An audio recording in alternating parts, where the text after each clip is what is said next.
नमस्कार, पुरुषोत्तम neurotherapy centre में आपका स्वागत है। आज हमारी न्यूरोथेरेपी ऑनलाइन क्लास की पहला दिन है। फर्स्ट क्लास है ये हमारी। इस क्लास में हम समझेंगे कि किस तरीके से न्यूरोथेरेपी काम करती है, डॉक्टर लाजपत राय मेहरा जी कौन थे, इसके जनक कौन थे, इन सारी चीज़ों को अभी हम समझेंगे। इस क्लास के दो पार्ट हैं। पहला पार्ट है डॉक्टर लाजपत राय मेहरा जी के बारे में ही सारी चीज़ें बताएंगे, कैसे करके उन्होंने न्यूरोथेरेपी का आविष्कार किया, कैसे करके उन्होंने इसकी खोज करी और कैसे कैसे करके उनकी जो लाइफ जर्नी थी उनके बारे में पूरा प्रॉपर हम बताएंगे।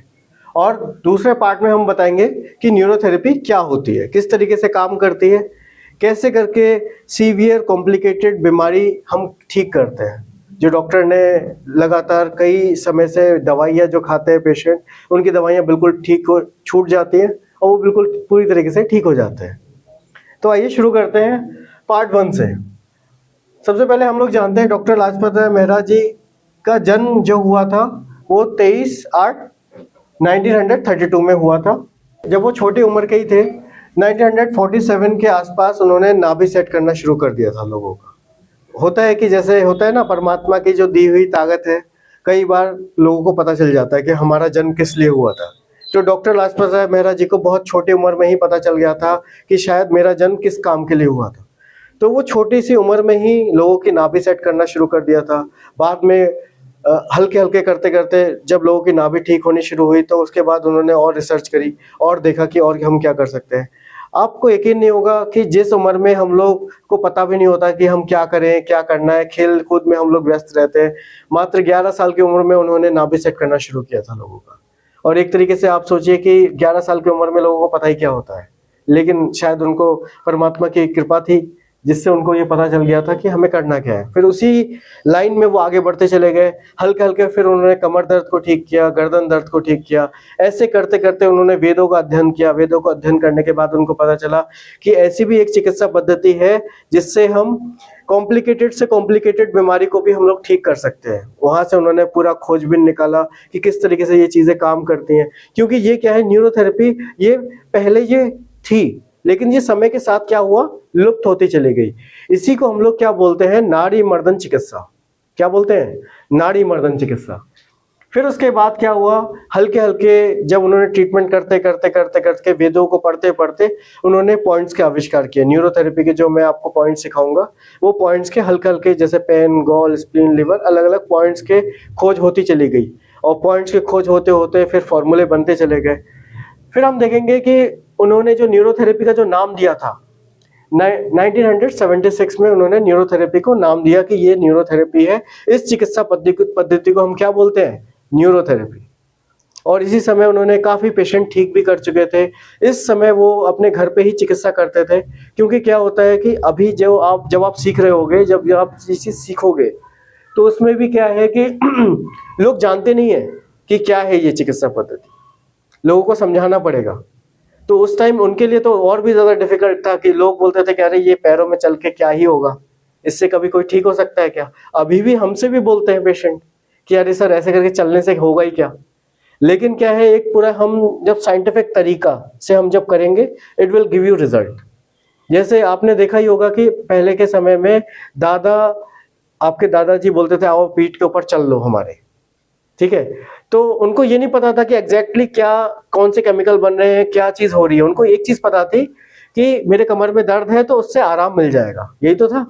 आपने भी देखा होगा, आपने भी पहले के समय में जो बुजुर्ग थे आपके घर में, तो अक्सर वो बोलते थे छोटे बच्चों को आओ ये काम कर दो, बोलते थे ना। आपने भी देखा है कि बोलते थे आओ पैरों के ऊपर चल दो। तो इन्हीं सारी चीजों को हम लोगों ने जोड़ के, डॉक्टर लाजपत राय मेहरा जी ने जोड़ के एक चिकित्सा पद्धति बनाई और इसी चीज का उन्होंने नाम दिया न्यूरोथेरेपी, ठीक है। फिर 1996 में सूर्यमल गांव है महाराष्ट्र में, उन्होंने पहला आश्रम बनाया और आश्रम में प्रॉपर पेशेंट आने लगे।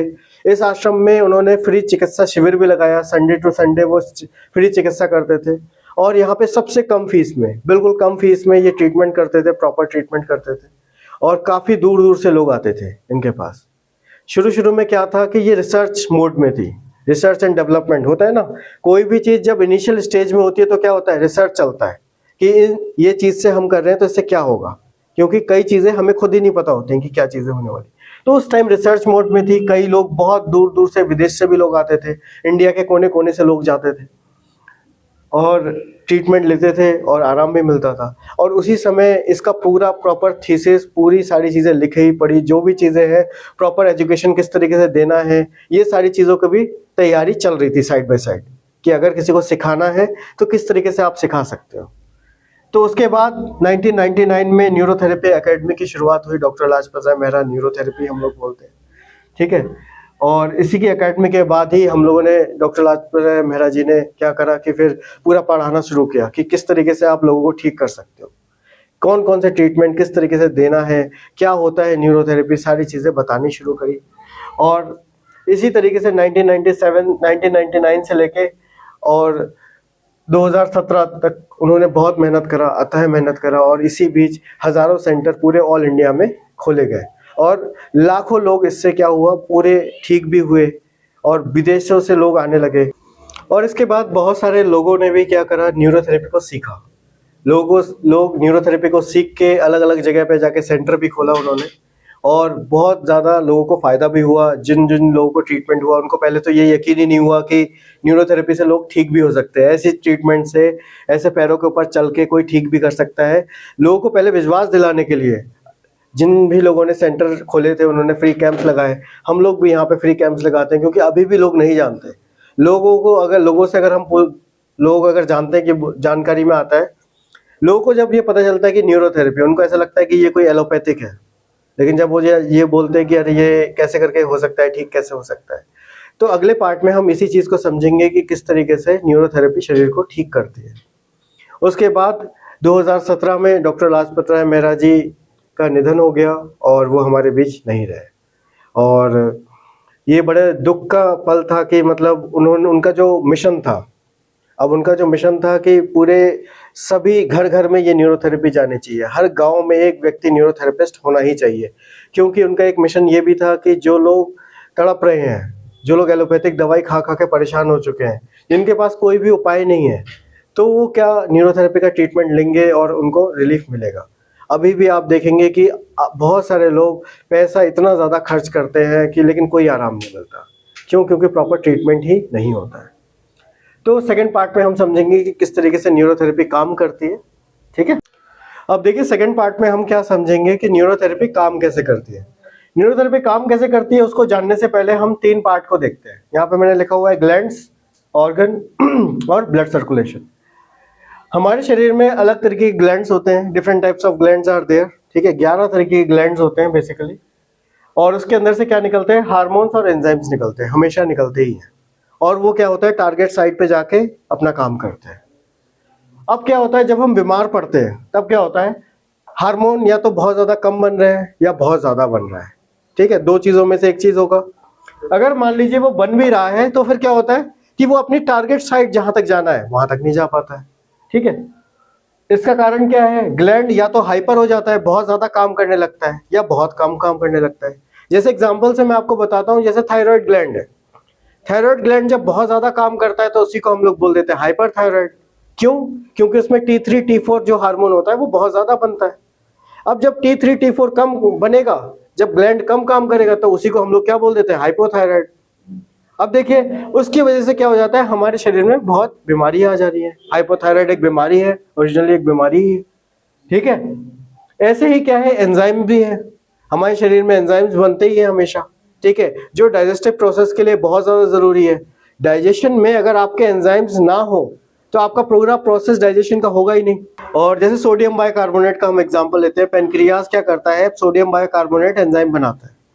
अब जब वो एंजाइम बनेगा तभी क्या होता है, हमारा जो एसिडिक फूड है, जो स्टमक के अंदर हमारा फूड कैसा होता है, एसिडिक होता है, क्योंकि वहाँ पे सारे केमिकल मिला के एसिड जितने भी एसिड्स होते हैं वो आपका फूड कन्वर्ट हो जाता है एसिडिक फूड में।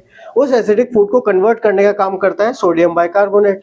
जब ये कम निकलेगा तो फिर क्या होगा, आपका वो एसिडिक खाना आपका स्टमक से छोटी आंत में चला जाएगा, ड्यूडेनम में चला जाएगा, और वहां पे जाके ड्यूडेनम की जो वॉल होती है उसको जला देगी, ठीक है। फिर आपके अल्सर्स हो जाएंगे, इंटेस्टाइनल अल्सर हो जाते हैं, ठीक है।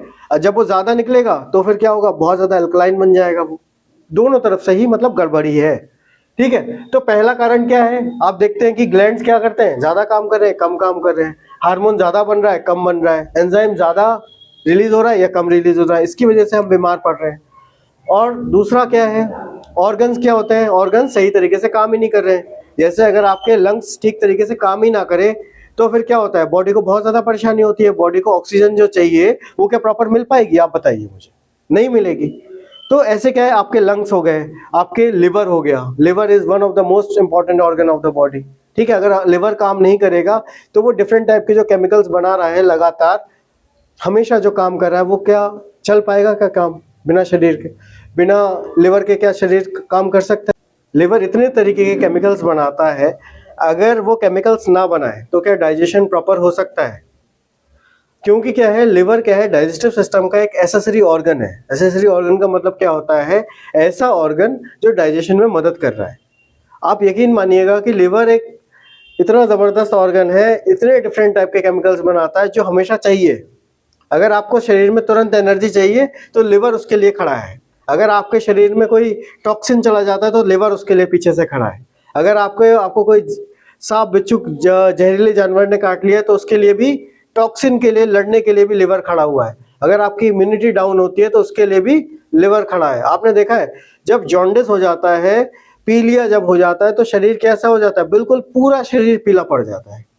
अब उसके बाद क्या है, जो पूरी बॉडी की जो फंक्शनिंग होती है, क्या वो सही रहती है, क्या उस बीच आप कोई भी हैवी वर्क कर सकते हैं, अगर उस टाइम आपको एनर्जी की रिक्वायरमेंट हो तो क्या वो मिल पाती है, नहीं मिल पाती है। क्यों, क्योंकि लिवर के सेल्स ही डैमेज हो गए हैं। ठीक है, अब देखो ऐसे ही क्या, लिवर के साथ साथ हम किडनी के ऊपर भी बात कर सकते हैं। जब आपके किडनी ठीक तरीके से प्रॉपर काम नहीं करेंगे तो क्या बॉडी के अंदर क्या होता है, टॉक्सिन की मात्रा बढ़ती चली जाती है, बढ़ती है नहीं बढ़ती है, क्यों, किडनी क्या करती है, फिल्टर का काम करती है। ठीक है, तो हम लोग न्यूरोथेरेपी में क्या करते हैं, अब बात यहाँ पे आती है, ब्लड सर्कुलेशन पे भी हम बात करेंगे, लेकिन अब हम बात करते हैं न्यूरोथेरेपी हम कैसे करके क्या कर सकते हैं। अब हम न्यूरोथेरेपी से हम क्या कर सकते हैं, जो मैंने आपको शुरुआत में बताया था, ग्लैंड्स को हम एक्टिवेट कर सकते हैं। ग्लैंड्स में जो हार्मोन ज्यादा बन रहा है तो उसको कम कर सकते हैं, अगर कम बन रहा है तो उसको बढ़ा सकते हैं। अगर मान लीजिए वो टारगेट साइट तक भी नहीं पहुंच पा रहा है हार्मोन, तो उसको भी हम क्या कर सकते हैं, वो साइट तक पहुंचा सकते हैं। ठीक है, और एंजाइम्स, अगर मान लीजिए सोडियम बाइकार्बोनेट मैंने जो आपको बताया था पेनक्रियाज रिलीज करता है, अगर मान लीजिए वो कम बन रहा है तो उसको हम क्या कर सकते हैं, ज्यादा रिलीज करवा सकते हैं।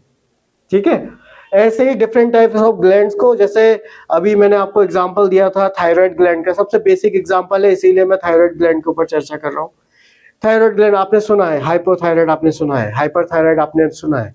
अब मान लीजिए किसी को हाइपोथायराइड है, मतलब क्या हुआ, हाइपोथायराइड का मतलब थायराइड ग्लैंड कम काम कर रहा है। अब इसी चीज को हम क्या कर देंगे, बढ़ा देंगे, एक्टिवेट कर देंगे। कैसे एक्टिवेट कर सकते हैं, उस ऑर्गन में ब्लड सर्कुलेशन बढ़ा के एक्टिवेट कर सकते हैं। तीसरा पॉइंट हमारा वही है, अगर किसी भी ऑर्गन को आपको एक्टिवेट करना है, हम कैसे कर सकते हैं, उससे जो एसोसिएटेड जो नर्व है उसको हम प्रेस करेंगे और उसमें ब्लड सर्कुलेशन बढ़ा देंगे। ठीक है, जैसे पहला एग्जांपल मैं आपको देता हूं, जैसे पेनक्रियाज को अगर हमें एक्टिवेट करना है तो पेनक्रियाज का न्यूरोथेरेपी में एक जगह है, दिखाइएगा जगह है, ये वाली जो जगह है, आपको मैं पॉइंट जब सिखाऊंगा तो आपको बताऊंगा कि ये वाली जो जगह है ये पेनक्रियाज वाली जगह है। यहाँ पे हम लोग खड़े होते हैं, यहाँ पे इस एरिया को हम प्रेस करते हैं तो क्या होता है, पेनक्रियाज एक्टिवेट हो जाता है। एक्टिवेट का मतलब क्या हुआ, उसके अंदर ब्लड सर्कुलेशन बढ़ेगी। ब्लड सर्कुलेशन जितनी ज्यादा होगी वो उतने अच्छे से काम कर पाएगा। ठीक है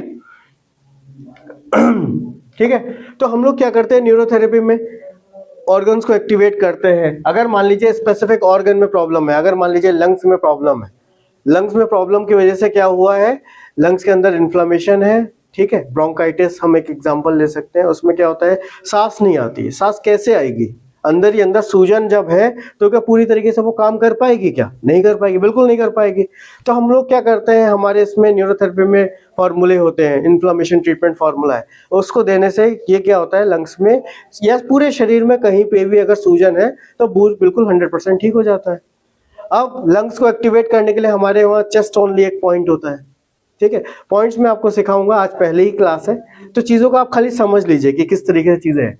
अगर मान लीजिए ब्लड सर्कुलेशन की कमी हो रही है, ठीक है, ब्लड सर्कुलेशन की अगर शरीर में कमी है तो क्या प्रॉपर डाइजेशन हो पाएगा, प्रॉपर आपको एनर्जी मिल पाएगी, आप हमेशा ऐसा लगेगा कि थके थके हो। ठीक है, अब ब्लड सर्कुलेशन नहीं होगा तो मसल्स कैसी होती चली जाएंगी, स्टिफ होती चली जाएंगी। ठीक है ठीक है, तो ये सारी चीजें हम लोग कर सकते हैं न्यूरोथेरेपी के अंदर। एक चीज और हम कर सकते हैं, मेंटल रिलेटेड जो डिसऑर्डर होता है, मेंटल रिलेटेड डिसऑर्डर, उसके ऊपर भी हम लोग काम कर सकते हैं। ठीक है, मेंटल रिलेटेड डिसऑर्डर जैसे छोटे बच्चे अगर एमआर चाइल्ड है, सीपी चाइल्ड है, ठीक है, मंदबुद्धि बच्चे हैं, उनको चला नहीं जा रहा है उनके ऊपर, आपको डिप्रेशन है, एंजाइटी है। अब डिप्रेशन एंजाइटी किसकी वजह से होता है, हार्मोन की कमी की वजह से, या ज्यादा हो जाएगा या कम हो जाएगा। ठीक है, जैसे एक हार्मोन है सेरोटोनिन, अगर सेरोटोनिन की मात्रा कम हो जाती है तो फिर क्या होता है, हम उदास रहने लगते हैं, हमें नींद नहीं आती, फिर ऐसा लगता है कोई भी काम हमें अच्छा नहीं लग रहा है। न्यूरोथेरेपी में सेरोटोनिन का एक ट्रीटमेंट है पूरा, जब हम उसको देते हैं तो प्रॉपर नींद भी आती है। ठीक है, अगर किसी व्यक्ति को डिप्रेशन है, नेगेटिव थॉट्स आ रहे हैं, तो उसके लिए बहुत जबरदस्त ट्रीटमेंट है। अब देखिए, जैसे आपने सुना होगा पीनियल ग्लैंड के बारे में सुना होगा। ठीक है, आपने सुना होगा ऋषि मुनि जब तपस्या करते हैं तो क्या होता है, पीनियल ग्लैंड एक्टिवेट होता है। अब पीनियल ग्लैंड क्या होता है, हमारे पूरे शरीर का पूरा एक समझिएगा ऐसा एक पॉइंट है जो अगर वो एक्टिवेट हो गया तो पूरा बॉडी अच्छी हो जाएगी। ठीक है, पीनियल ग्लैंड को ही थर्ड आई भी बोलते हैं हम लोग। आपने सुना है कि थर्ड आई जब एक्टिवेट हो जाती है तो आपको वो व्यक्ति बिल्कुल अलग हो जाता है। ठीक है, तो न्यूरोथेरेपी में एक कुंडली पॉइंट है जिससे हम क्या कर सकते हैं, पीनियल ग्लैंड को एक्टिवेट कर सकते हैं। ठीक है, अगर मेंटल रिलेटेड किसी को भी डिसऑर्डर होती है तो हम पीनियल ग्लैंड को एक्टिवेट करके उसको ठीक भी कर सकते हैं, और ठीक हुए भी हैं। ठीक है, तो न्यूरोथेरेपी हमारी इसी तरीके से काम करती है, अलग अलग ऑर्गन को हम एक्टिवेट करते हैं, अलग अलग उसके प्रेशर पॉइंट्स होते हैं, और स्पेसिफिक डायरेक्शन में स्पेसिफिक समय के लिए, निश्चित समय के लिए, उसके लिए इसी तरीके से हम लोग करते हैं। एक एग्जाम्पल और मैं छोटा सा देना चाहता हूँ, जैसे कैल्शियम का एग्जाम्पल देना चाहता हूँ। हमारे शरीर में अगर कैल्शियम बहुत ज़्यादा हो जाए, ठीक है, तब भी गड़बड़ है, कम हो जाए तब भी गड़बड़ है, ज़्यादा हो जाता है तो फिर क्या हो जाता है, अभी जो एक सबसे कॉमन सी बीमारी चली है उसको बोलते हैं हम लोग क्या, एनक्लोजिंग स्पॉन्डिलाइटिस। एनक्लोजिंग स्पॉन्डिलाइटिस में क्या होता है, स्पाइन जो है, स्पाइन के ऊपर कैल्शियम की जमावट आती चली जाती है, पूरी कैल्शियम, वो पूरी बॉडी लॉक हो जाती है, बॉडी का पोस्चर बिल्कुल ऐसे हो जाता है और पूरी स्पाइन बिल्कुल पत्थर बन जाता है। अब जब कम हो जाता है कैल्शियम तो फिर क्या हो जाता है, ऑस्टियोपोरोसिस, हड्डियों में कैल्शियम कम हो जाता है, हड्डियां टूटने लगती हैं। ठीक है, तो इन सब चीजों के ऊपर हम लोग काम कर सकते हैं, न्यूरोथेरेपी का बहुत अच्छा रिजल्ट है। अच्छा, एक टॉपिक में छूट रहा था, अभी याद आया, फीमेल रिलेटेड डिसऑर्डर, जो अभी के समय में बहुत ज्यादा तेजी से चलने लगा है। फीमेल्स को जो पहले प्रॉब्लम नहीं होती थी, अब बहुत तेजी से प्रॉब्लम हो रही है। आप लोग देख रहे होंगे कि उनको मेंसेस का भी बहुत ज्यादा ब्लीडिंग होती है, क्या बहुत ज्यादा कम ब्लीडिंग होती है, उनको बच्चे को कंसीव करने में प्रॉब्लम हो रही है, इनफर्टिलिटी का बहुत तेजी से केस बढ़ रहा है, हार्मोनल इम्बैलेंस हो रहा है। आपने सुना होगा कि PCOD, PCOS, polycystic ovarian syndrome सुना होगा कि रसोली हो गई है। ठीक है, डॉक्टर ने सर्जरी के लिए बोल दिया है, यूट्रस को निकाल दीजिए। क्या आपको पता है कि अगर यूट्रस हम निकाल देंगे तो आने वाले समय में फीमेल को कितनी सारी प्रॉब्लम होती है। आप उनसे बात करके देखिए जिनका यूट्रस निकल चुका है, ठीक है, तो आपको पता चलेगा। तो इन सारी समस्याओं का ट्रीटमेंट हम लोग कर सकते हैं, किसमें, न्यूरोथेरेपी में। और एक चीज और है, इसमें हम लोग किसी मशीन का यूज नहीं करते, इसमें कोई हम दवाई का यूज नहीं करते। आपको ऐसा लगेगा कि अरे हमें और क्या क्या चीजें चाहिए, दवाई भी चाहिए, देनी है क्या, नहीं, कोई दवाई नहीं देनी है, 100% कोई दवाई नहीं देनी है। ठीक है, हमारी शरीर ही सबसे बड़ी दवाई बना रही है। जो दवाइयों की फैक्ट्री है ना, वो बाहर नहीं है, इस शरीर के अंदर ही है। जब हम उसको एक्टिवेट कर देंगे प्रॉपर, और शरीर तो हमेशा कोशिश कर ही रही है बनाने के लिए, लेकिन हम ही उसको बनाने नहीं दे रहे हैं। एग्जाम्पल बताऊं क्या आपको, देखिए जैसे शुगर हुई किसी को, क्या बोलते हैं कि शुगर हो गई है, पेनक्रियास खराब हो गए हैं, इंसुलिन नहीं बन रहा है। अरे इंसुलिन बन रहा है, कोशिश कर रहा है शरीर, लेकिन जो बीटा सेल्स होते हैं ना, वो आपका सही तरीके से काम नहीं कर रहा है। क्यों? क्योंकि वो उसके अंदर प्रॉपर जो जो चीजें चाहिए, रॉ मटेरियल, वो है ही नहीं, तो फिर कहाँ से काम करेगा। अगर उसके ऊपर फैट जमा हुआ है, पेनक्रियास के ऊपर फैट जमा हुआ है, पेनक्रियास को काम ही करने नहीं दिया जा रहा है, तो कैसे काम करेगा। जब उसको प्रॉपर सारी चीजें दी जाएंगी तो ऑटोमेटिकली वो काम भी करने लगेगा, इंसुलिन भी बनेगा, शुगर भी ठीक हो जाएगी। ठीक है। तो हम लोग हर चीज़ ठीक कर सकते हैं। आप खाली हम एक चीज़ बोलते हैं कि आप बीमारी बोलिए, हम उसका इलाज बता सकते हैं। जैसे आपको एक मिसकंसेप्शन और भी हो गया है कि दवाइयों के बिना तो इलाज हो ही नहीं सकता, ऐसा पॉसिबल ही नहीं है। नहीं, ऐसा पॉसिबल है। क्यों? क्योंकि शरीर से अच्छा दवाई कोई बना ही नहीं सकता है। एग्जाम्पल दूं और एक, आपका हाथ कट जाता है, ठीक है, वो शरीर क्या करता है, अपने आप ही भर लेता है ना। आप अगर दवाई भी खाते हो तो कौन सी दवाई खाते हो? पेन किलर, यही तो खा रहे हो आप। उसके अलावा आप क्या ले रहे हो? कुछ भी नहीं ले रहे हो। पेन किलर आप खाते हो दर्द कम हो जाए बस, लेकिन वो शरीर क्या करता है, अपने आप ही घाव को भर देगा। लेकिन वो घाव कब नहीं भरेगा? अब मान लीजिए आपका कट लगा था यहाँ पे, तो फिर क्या हुआ, उसके बाद क्या हुआ, आप इसी चोट के ऊपर आप हाथ भी धो रहे हो, पानी भी लगा रहे हो, उस पे चोट मारे जा रहे हो, आप गिर भी पड़े, उसी चोट के ऊपर चोट मार रहे हो, तो वो घाव भरेगा क्या? वो घाव नहीं भरेगा। अब इसमें क्या शरीर कोशिश नहीं कर रहा है? बिल्कुल कोशिश कर रहा है, कोशिश तो कर रहा है, लेकिन वो कर नहीं पा रहा है। क्यों? क्योंकि आपने ही रोक रखा है उसको। ऐसे ही सारी बीमारियां हैं, एक चीज समझ लीजिएगा, बिल्कुल सेम ऐसी सारी बीमारियां हैं। जब हम उनको प्रॉपर कंडीशनिंग देंगे, प्रॉपर उनको सपोर्ट देंगे, तो बिल्कुल 100% सारी बीमारियां ठीक हो सकती है। ठीक है, तो आज की क्लास, हम पहली क्लास जो है इसको यहीं पे खत्म करते हैं। नेक्स्ट क्लास में मैं आपको सारी चीजें बताऊंगा कि किस तरीके से हमारा सिलेबस का डिवीजन रहेगा, किस किस तरीके से हम लोग करेंगे, वो सारी चीजें हम लोग डिस्कस करेंगे। ठीक है, ठीक है, धन्यवाद।